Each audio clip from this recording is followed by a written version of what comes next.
દિલની વાત.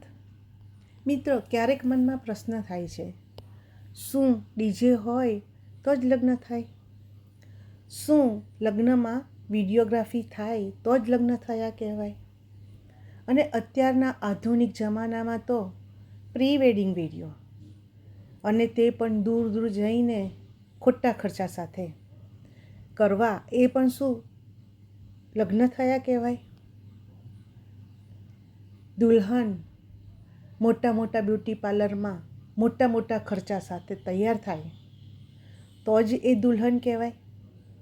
મનમાં પ્રશ્ન થાય છે કે જમણવારમાં જાત જાતની ભાત ભાતની વાનગીઓ પીરસાય અને તે બુફેના નામે ઘણો જ બગાડ થાય, અને વાહવાહી થાય તો શું એ વાહવાહી કહેવાય?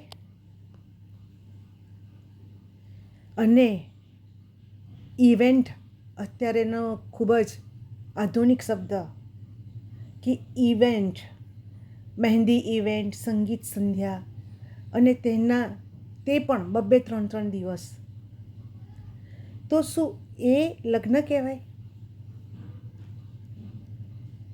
મને તો ખોટા દેખાડા લાગે છે. તમને શું લાગે છે?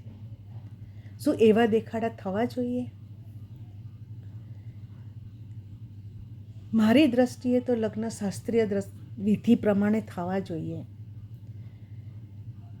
શાસ્ત્રીય વિધિએ કરેલ લગ્ન મહત્વના કે પછી ફેસબુક ઉપર, ઇન્સ્ટા ઉપર, યુટ્યુબ ઉપર લગ્નના જે વિડીયો કે ફોટાઓ અપલોડ કરવા તે મહત્વના?